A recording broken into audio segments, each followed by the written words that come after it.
8 फरवरी के इलेक्शन की समत का तयन करने वाले दो अहम मुकदमात की समातें आज होंगी। इलेक्शन एक्ट के बाद ताहयात नाअहली बरकरार रहेगी या नहीं, बल्ला पीटीआई के पास रहेगा या नहीं। दोनों अहम केसेस आज समात के लिए मुकर्रर।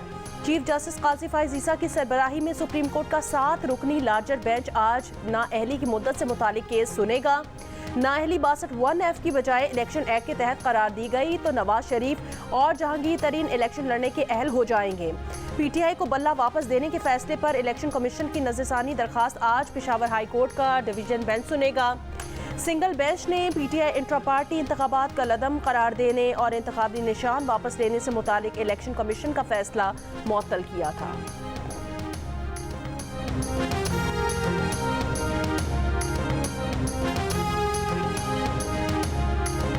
हम सब से ये दरख्वास्त करते हैं शमूली सुप्रीम कोर्ट से कि आप इकदाम करें कि इस प्रोसेस में हम शामिल हो जाएं। अगर आप एक पॉलिटिकल पार्टी को इस प्रोसेस से निकालते हैं तो आप पाकिस्तान और जमहूरियत का बहुत सख्त नुकसान कर रहे हैं। आप मुल्क को ऐसी तरफ धकेल रहे हैं जिससे शायद हम रिकवर ना कर सकें। पहले दिन से पीटीआई कहती चली गई है और पीटीआई ने पहले भी कहा है, खान साहब ने स्टेटमेंट दी है, फौज मेरी है, मुल्क हमारा है। हमारा किसी के साथ बशमूल किसी इस्टेब्लिशमेंट के साथ कोई झगड़ा नहीं। हम किसी सरबराह और या किसी इदारे के खिलाफ हमने कभी भी कोई लफ्ज़ ऐसा नहीं इस्तेमाल किया कि हमारा उनके साथ झगड़ा है। अगर बल्ले के अलावा कोई निशान मिलता है तो लेंगे, लेकिन बॉयकॉट नहीं करेंगे।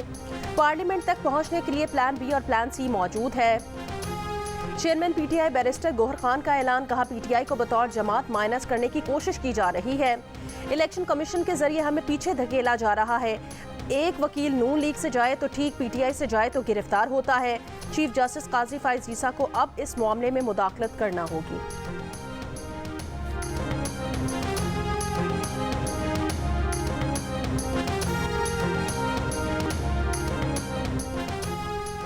सरबरा JUIF मौलाना फजलुर रहमान ने कहा कि वो नहीं समझते कि इलेक्शन हो सकेंगे। इलेक्शंस कुछ दिन मौखर हो जाएं तो कोई हर्ज नहीं। इलेक्शन कमीशन उनकी दरख्वास्त पर गौर करे। नई हुकूमत जून में बजट नहीं दे सकेगी। इलेक्शन में जाना चाहते हैं लेकिन माहौल भी होना चाहिए। मौजूदा हालात में कैसे इलेक्शन मुहिम चला सकते हैं।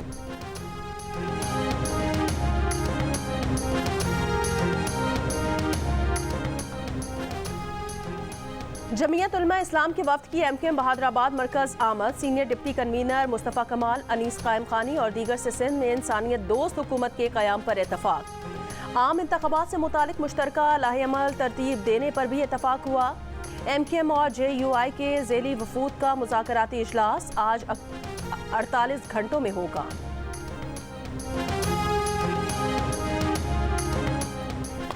बिलावल भुट्टो का आज लाहौर में डेरा। कल सेंट्रल एग्जीक्यूटिव कमेटी का अहम इजलास बुला लिया। सियासी सूरत हाल, इंतखाबात से मुतालिक अहम फैसले किए जाएंगे। साबिक वज़ीर आला सिंध मुराद अली शाह कहते हैं हालात कभी भी बेहतर नहीं होते। दहशत गर्दी का मसला मुल्क में है। पीपल्स पार्टी दहशत गर्दों के निशाने पर रही है। अगर इलेक्शन मुलतवी हुए तो दहशत गर्द कामयाब हो जाएंगे। 8 फरवरी को पीपल्स पार्टी कामयाब होगी। बिलावल भुट्टो वज़ीर आज़म बनेंगे। पंजाब में धुंध का सिलसिला रावलपिंडी इस्लामाबाद तक फैल गया। शदीद धुंध के बायस motorway M2 Islamabad toll plaza से बलकसर इंटरचेंज तक बंद। खैबर पख्तूनख्वा और बालाई सिंध के मैदानी इलाकों में भी रात से धुंध के डेरे। शाहराहों पर हद निगाह कम, ड्राइविंग करना खतरे से खाली ना रहा। सक्खर मुल्तान मोटरवे धुंध के बायस बंद। M1 पेशावर से बुरहान तक और स्वात मोटरवे कर्नल शेर खान से इस्माइलिया तक बंद। दुनिया के आलूदा तरीन शहरों में कराची पहले नंबर पर आ गया, लाहौर का 5वां नंबर।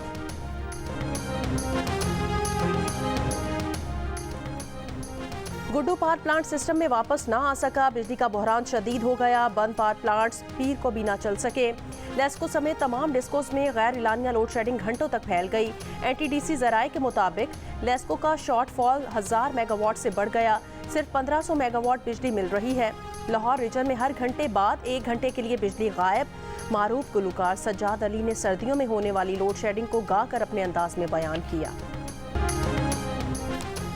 गजा में अल-क़साम ब्रिगेड और इस्लामिक जिहाद के इस्राएली फौज पर ताबड़तोड़ हमले। टैंकों पर मजीद नज़दीक से रॉकेट दागे गए। काबिज फौज के कैंप पर मुनज़्ज़म हमला, मुतादिद रॉकेट्स का इस्तेमाल। घरों में मोर्चा बनाए इसराइली फौजियों को भी निशाना बनाया गया। अल-कस्साम का 4 दिनों में 71 गाड़ियां तबाह करने, 16 काबिज फौजी हलाक करने का दावा। मुज़ाहमतकारों से झड़प में जख्मी इसराइली फौज की खौफ से चीखें मारने की वीडियो सामने आ गई।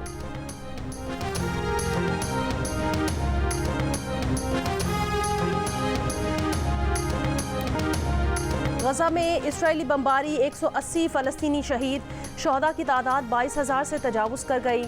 इसराइली मीडिया ने तस्लीम किया कि दीर अल-बला, नसायरत, अल-मग़ाज़ी, जबालिया और खान यूनिस में बेगुनाह फ़लस्तीनियों के पूरे ख़ानदान सफ़ाए हस्ती से मिटा दिए गए। एक और फ़लस्तीनी कैदी कत्ल, तादाद 7 हो गई। इसराइली फ़ौज ने पूरा साल जंग जारी रखने की धमकी दे दी। जनूबी लबनान पर इसराइली बमबारी से हिज़्बुल्लाह के 3 जंगजू शहीद, मुज़ाहमती फोर्सेस की भी भरपूर कार्रवाई। इसराइली मेजर इसराइल हलाक, हमास को जंगबंदी पर आमादा कराने में नाकाम इसराइल का कुछ फौजी वापस बुलाने का मंसूबा। बुहेरा अहमर में हौसी ग्रुप की कश्तियों पर अमरीकी हमले के बाद ईरानी बहरी जंगी जहाज बुहेरा अहमर पहुंच गए। हौसी ग्रुप के तर्जुमान मोहम्मद अब्दुल सलाम की ईरानी वजीर खारजा से मुलाकात, गजा पर हौसियों के सख्त मौक़िफ़ को सराहा। हमारा झगड़ा कतन लवाकिन से नहीं है, वहाँ पे मुसल्लह तंजीमें BLA, BLF, BRA, ये मुसल्लह तंजीमें पाकिस्तान को तोड़ने के लिए मुसल्लह जदोजहद पे यकीन करती है। इनमें से जो ये समझता है ना कि ये हक पर हैं, तो BLA और BLF के कैंप ज्वाइन कर लें ताकि हमें भी क्लैरिटी मिल जाए कि ये खड़े का हैं। जिससे बनना है आकर लड़ ले उनके साथ, ताकि हमें भी पता लग जाए। मुल्क तोड़ने की बात करने वाले अपनी गलत फहमी दूर करने 98% बलोच पाकिस्तान के साथ खड़े हैं। लापता अफराद के लवाहिकीन का एहतजाज का हक तस्लीम, लेकिन दहशतगर्दी का हक तस्लीम नहीं। निगरान वज़ीर आज़म अनवारुल हक काकड़ की लाहौर में 2 टोक गुफ्तगू, कहा मसला मुजाहिरीन से नहीं, जाली हमदर्दियों से है। उनके हिमायती कोई एक चीज़ वापस कर रहा है, कोई कॉलम्स लिख रहा है। ये ह्यूमन राइट्स के चैंपियन ना बने, जिनको बनना है आकर लड़ ले उनके साथ। एहतजाज के दौरान 2 डंडे लगे तो सारा पाकिस्तान सवाल कर रहा है, लेकिन किसी को हया नहीं कि ये पूछे कि बलूचिस्तान में मुसल्लह तंजीमें क्यों लोगों को कत्ल करती हैं। जो यहाँ की सूरत हाल गजा से जोड़ रहे थे, उनको अपने गिरेबान में झांकना चाहिए।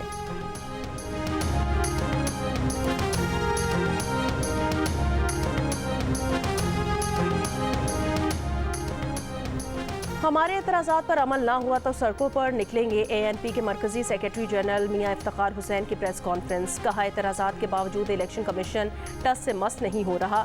DC नौशहरा एक फ़र्द का मुलाजिम बना हुआ है। परवेज़ खटक इंतज़ामिया के जोर पर नहीं, अपने दम पर इलेक्शन जीत कर दिखाए। किसी सूरत इंतखाबात से बॉयकॉट नहीं करेंगे।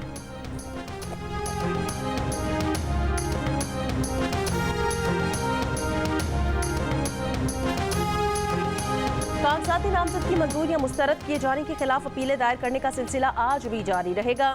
नवाज शरीफ के NA 130 और NA 15 से कागजाती नामजद की चैलेंज अपील दायर। रहनुमा PTI शाह महमूद कुरैशी और जैन कुरैशी के NA 214 उमरकोट से कागजाती नामजदगी मुस्तरद होने के खिलाफ अपीलें दायर।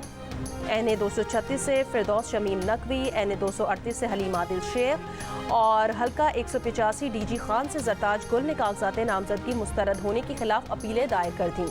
कागजाते नामजदगी मंजूरियां मुस्तरद होने के खिलाफ उम्मीदवार कल तक अपीलें दायर कर सकते हैं। इलेक्शन ट्राइब्यूनल में अपीलों पर फैसले 4 से 10 जनवरी 2024 तक किए जाएंगे। उम्मीदवारों की हतमी फहरिस्त 11 जनवरी 2024 को जारी की जाएगी।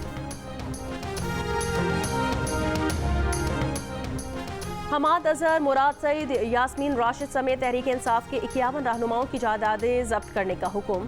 PTI छोड़ने वाले फारूक हबीब का नाम भी शामिल। गुजरावाला कैंट पर 9 मई को हमला और जलाओ घिराव के इल्ज़ाम में अदालत का मुल्जिमान के घरों और शहर के अहम मकामात पर इश्तिहारात लगाने का हुक्म। मुकदमे में मुलव्वस 51 मुल्जिमान को इश्तिहारी करार देने की कार्रवाई जारी। अदालत ने मुल्जिमान के नाकाबिल ज़मानत वारंट गिरफ्तारी जारी कर रखे हैं। मुकदमे में दहशतगर्दी के साथ कत्ल की दफ़ा भी लगाई गई है।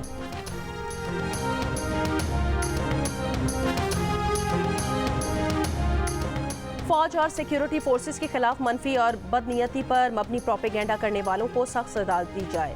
पीपल्स पार्टी के सेनेटर बहरामन तंगीर की करारदाद सेनेट ने इत्तफाक राय से मंजूर कर ली। करारदाद में कहा कि फ़ौज और सिक्योरिटी फोर्सेस की दहशतगर्दी के खिलाफ जंग और सरहदों की हिफाजत के लिए दी गई कुर्बानियों का अदराक करते हैं। सोशल मीडिया प्लेटफॉर्म पर पाक फ़ौज के खिलाफ बदनीयती पर मबनी प्रोपेगेंडा किया जा रहा है। हुकूमत प्रोपेगेंडा में मुलविस अफराद को सख्त सजा देने के इकदाम करे और फौज के खिलाफ मनफी प्रोपेगेंडा करने वालों को सख्त सजा दी जाए। सेनेटर बहरामंद खान तंगी की करारदाद की तहरीक इंसाफ के अरकान ने भी हिमायत की।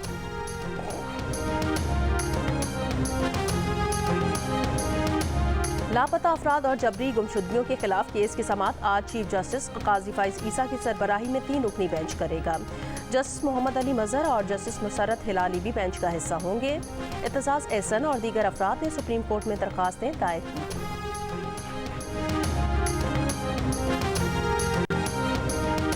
इस्लामाबाद में बलोच यकजहती कमेटी का धरना 11वें रोज में दाखिल। खवातीन, बच्चे और बुजुर्ग मुजाहिरीन कैंप में मौजूद।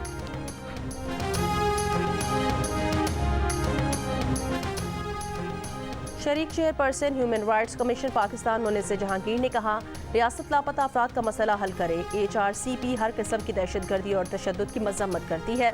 रियासत का रद्द अमल गैर कानूनी रहा है। लोगों को घरों से उठा लिया जाता है। कुछ कलअदम तंजीमों वाबस्ता अफराद के कागजात मंजूर हुए। मुनिज़्ज़र जहांगीर ने कहा कि हैरत है, कुछ उम्मीदवारों के कागजात मंजूर और कुछ के मुस्तरद कर दिए गए।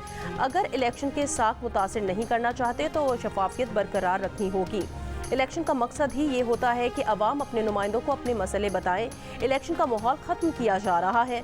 खदशा है इसके नतीजे में जो भी हुकूमत बनेगी उस पर सवालिया निशान रहेगा।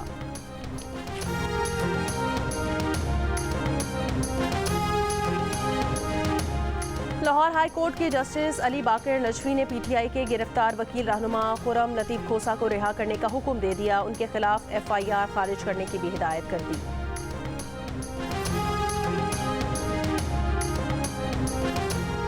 फैसलाबाद में गाड़ी पर फुटबॉल लगने का वाकया। कार सवार शख्स ने बच्चे को थप्पड़ मारकर जमीन पर गिरा दिया। बच्चे का दांत टूट गया। वालिद का कहना है बच्चा गली में खेल रहा था, गलती से बॉल गाड़ी पर लगी। पुलिस को कार सवार के खिलाफ मुकदमा दर्ज करने की दरखास्त।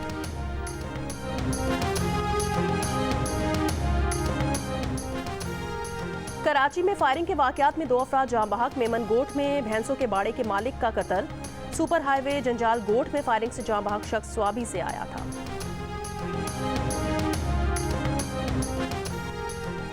गुजरावाला में घर में डकैती की कोशिश शहरियों ने नाकाम बना दी। पुलिस के मुताबिक 4 डाकू शहरी के घर वारदात के लिए घुसे थे।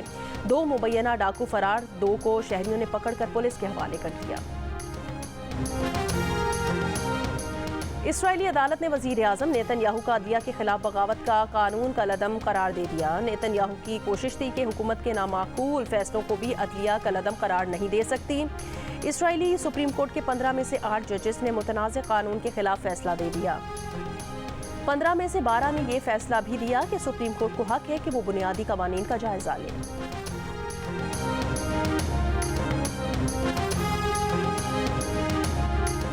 नोबेल इनाम याफ्ता बांग्लादेशी माहिर इक्तिसादियात मोहम्मद यूनस को 6 माह कैद की सजा सुना दी गई। ढाका की लेबर कोर्ट ने लेबर कवानीन की खिलाफ वर्जी पर यूनस और उनके 3 साथियों को सजा सुनाई। मोहम्मद यूनस और साथियों पर ब्राह्मण टेलीकॉम कंपनी में वर्कर्स वेलफेयर फंड बनाने में नाकामी का इल्ज़ाम है। मोहम्मद यूनस के हामियों ने सजा का मुहर्रिक सियासी करार दे दिया।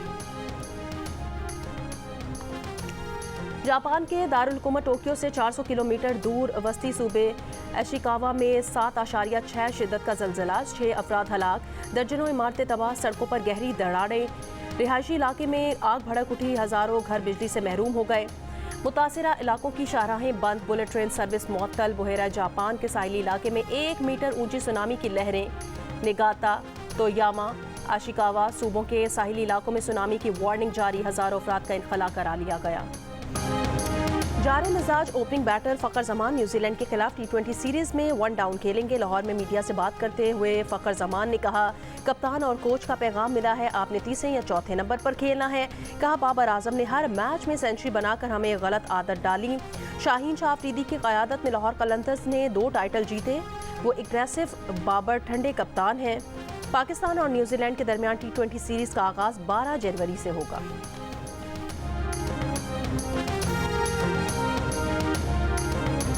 क्रिकेट का best entertainer David Warner test में ट्रिपल सेंचुरी, वनडे की कई यादगार इनिंग्स के साथ दुनिया के टॉप बैटर का वनडे और टेस्ट क्रिकेट छोड़ने का ऐलान। पाकिस्तान के खिलाफ सिडनी टेस्ट आखिरी होगा। जनूबी अफ्रीका में बॉल टैंपरिंग स्कैंडल के बाद 1 साल से ज्यादा अरसे क्रिकेट से दूर रहे। करियर में मुख्तलिफ तनाज़ात का शिकार रहे, फिर भी ऑस्ट्रेलिया समेत दुनिया भर में उनके फैंस लातादाद हैं। अब सिर्फ T20 क्रिकेट तक महदूद रहेंगे।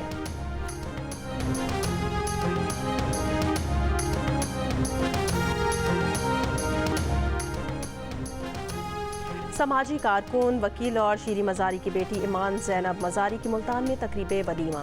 दुल्हा अब्दुल हादी के घर में हुई तकरीब में मखसूस मेहमानों की शिरकत। सीनियर सियासतदान जावेद हाशमी भी मुबारकबाद देने पहुंचे।